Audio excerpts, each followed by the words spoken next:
Inside La Sabaneta, Venezuela's most violent prison. Hit subscribe if you dare to step deeper into the darkness, because once you enter this story, there's no turning back. The words echoed like a warning in the back of his mind as the sirens ripped through the humid streets of Maracaibo. Red and blue lights bled across the cracked asphalt, while officers sprinted after the man who had turned the western barrios into a whispered legend. His name was Adrian Cayman Rojas, a street enforcer turned rising kingpin whose ambition had swallowed entire neighborhoods. And tonight, after 8 months of surveillance, controlled buys, informants, and betrayals, the citywide manhunt had finally cornered him. But Cayman didn't go quietly. He tore through a side alley, vaulted over a rusted dumpster, and ducked into an abandoned mechanic shop. The air smelled of old oil and metal dust. He could hear the officers fanning out, shouting orders, closing the net. He reached into his jacket not for a weapon, but for a folded photograph. His sister, Camila. She'd gone missing 6 months earlier, her disappearance swallowed by the chaos of the city. He had chased rumors, begged detectives for attention, and eventually built a network of his own to hunt for answers. That network and the violent clashes that followed had brought him here. The shop door crashed open. Flashlights cut through the dark as tactical units moved in. Cayman raised his hand slowly, breathing heavily, heart pounding like a war drum. He knew what came next. Trial. Headlines. Condemnation. Then the place even hardened criminals feared to whisper out loud. La Sabaneta. Inside the courtroom 2 weeks later, he sat between 2 guards, both sweating in their uniforms, both refusing to meet his eyes. Testimonies piled up. Evidence stacked. Prosecutors painted him as a monster created by the streets, a violent architect of chaos. But the charges that sealed his fate were the ones linking him to the disorder that exploded during his search for his sister. Shootings, kidnappings, and brutal reprisals that left neighborhoods scarred. He tried explaining the truth, that he was hunting the people responsible for Camila's disappearance, that everything he'd done was to force answers from those who profited off the city's suffering. But his words were drowned out by the courtroom's appetite for a villain. When the sentence came, 35 years in La Sabaneta prison, the gallery gasped. And Cayman felt something inside him crack, not from fear, but from the realization that the only place left for answers was behind the walls of the bloodiest prison in the hemisphere. La Sabaneta wasn't a prison. It was a storm. Overcrowded, underguarded, ruled not by the state, but by the inmates themselves. A place where gangs controlled the food, the water, and the air you breathed. The moment the iron gates clanged behind him, the heat hit him like a furnace door opened too fast. Hundreds of eyes watched him from the yard, measuring, judging, calculating. A young guard escorted him through the labyrinth of concrete hallways, whispering warnings as they walked. Don't talk unless someone talks to you first. Don't stare at anyone for longer than 3 seconds. Don't trust anyone offering help. And whatever you do, don't cross paths with El Auditor. Cayman frowned. El who? The guard swallowed, voice dropping lower. He's the inmate who decides who eats, who sleeps, who survives. Every movement goes through him. Some say he's been here so long, he's part of the walls. That was all the guard would say before shoving Cayman into a crowded cell with 9 other men. The door slammed shut behind him. Every face turned toward the newcomer, waiting to see if he'd crumble or fight. Cayman's reputation preceded him, but inside these walls, legends meant nothing. Survival was earned hour by hour. The first night, he barely slept. Shouts erupted down the hall, followed by the unmistakable crash of metal. Someone screamed. Someone else laughed. La Sabaneta lived on violence like lungs lived on air. By the 3rd day, inmates watched him differently. One man approached him during ration distribution, a gaunt, sharp-eyed figure named Mateo. He spoke quickly, quietly. "You're looking for someone," Mateo said. "Everyone who comes in with that kind of fire in their eyes is looking for someone." Cayman froze. "How would you know?" Mateo leaned closer. "Because I was looking too. And because I know something about your sister." The words punched the breath from Cayman's chest. His blood roared in his ears. "You know where she is?" Mateo didn't answer immediately. Instead, he glanced around the yard, scanning for watching eyes. Not here. Not out in the open. Tonight, after lights out. That night, Cayman lay still on his bunk, adrenaline spiking with every sound. When Mateo tapped twice on the metal frame, an inmate's secret signal, they slipped out into the walkway, moving like shadows. Mateo led him toward an unused storage room near the laundry station.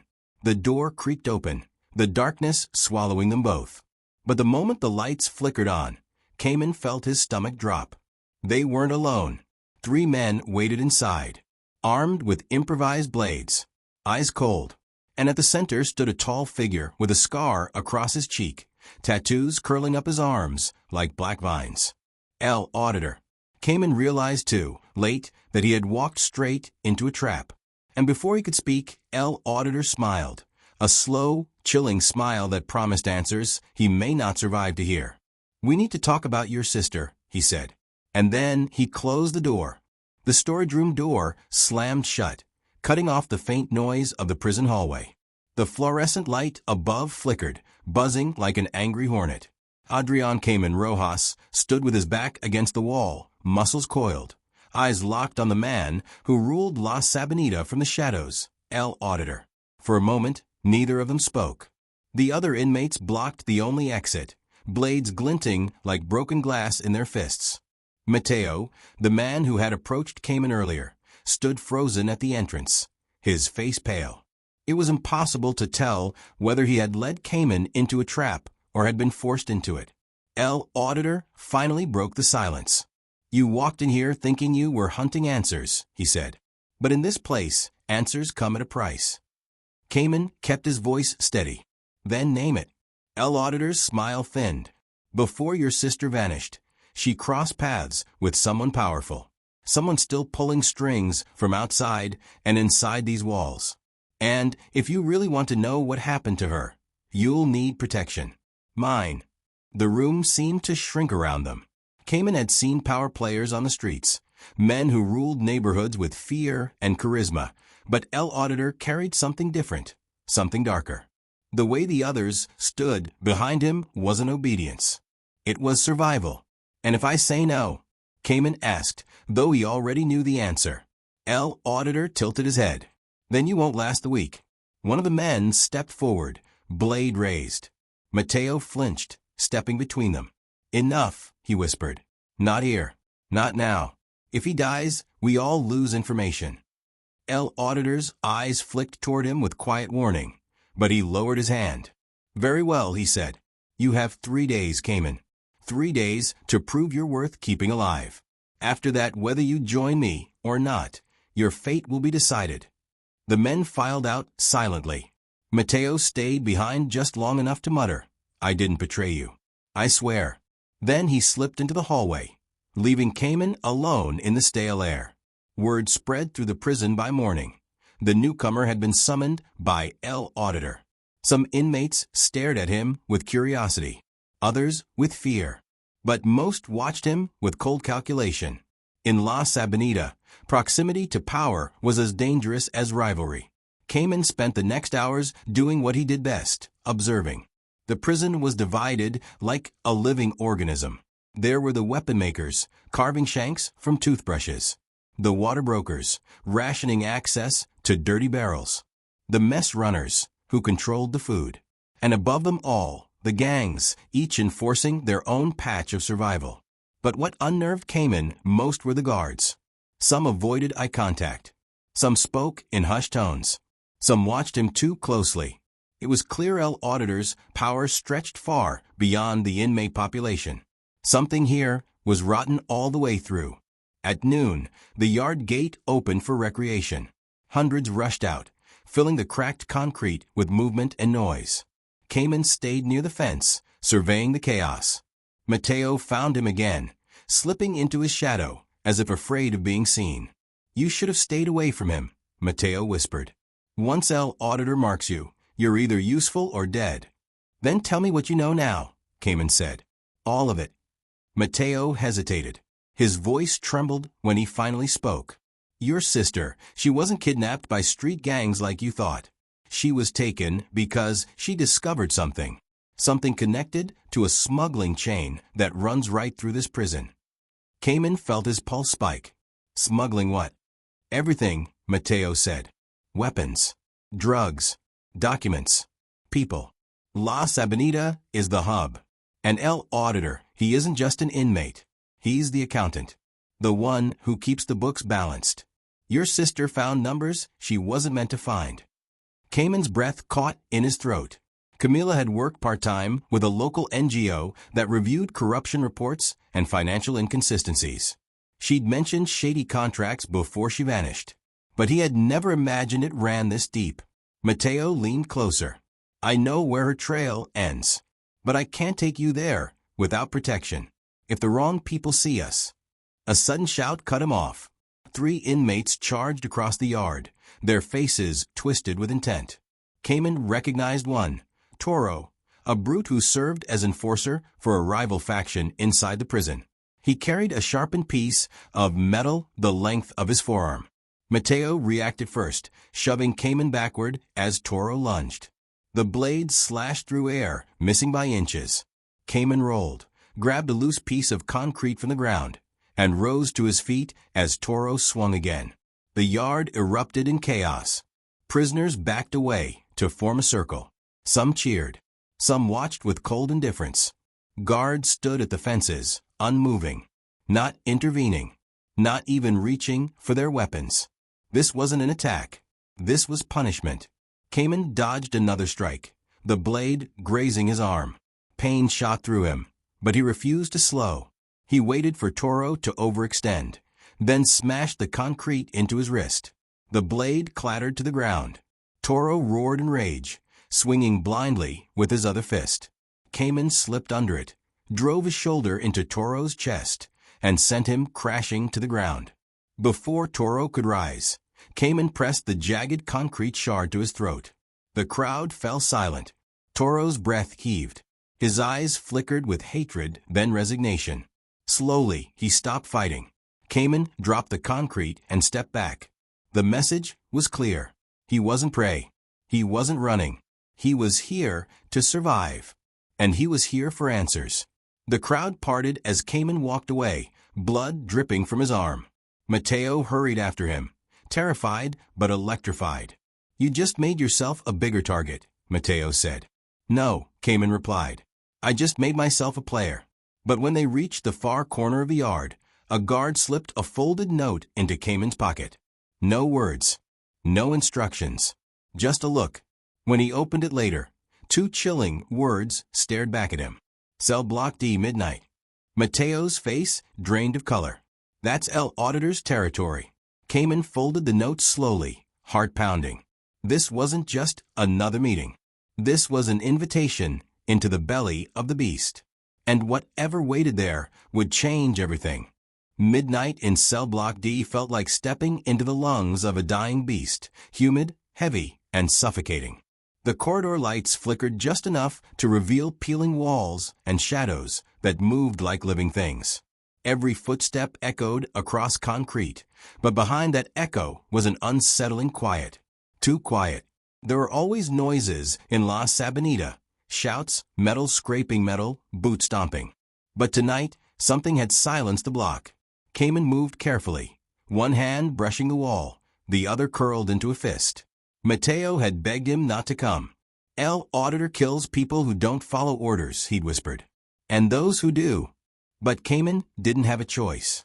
Camila's fate was tied to this place, and tonight he needed answers. A guard unlocked the last metal door, without a word.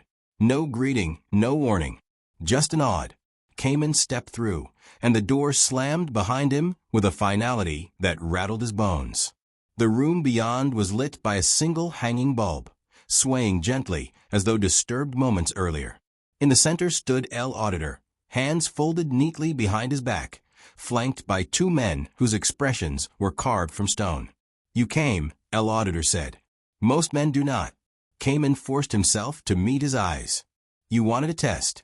I passed yours in the yard. Now, it's your turn. Tell me what happened to Camila. El Auditor stepped forward, his voice low and deliberate. Your sister discovered a money trail that connected local officials, smugglers, and contractors who used this prison as a warehouse. She traced payments that were never meant to be traced. And someone, somewhere, sent orders to make her disappear. And you expect me to believe you weren't involved? Cayman asked. A faint smile touched El Auditor's lips. If I'd wanted her gone, there would be no trail to follow. But Camila didn't just trace the money. She traced the man behind it. He reached into a folder on the table and slid a worn envelope across the surface. Read.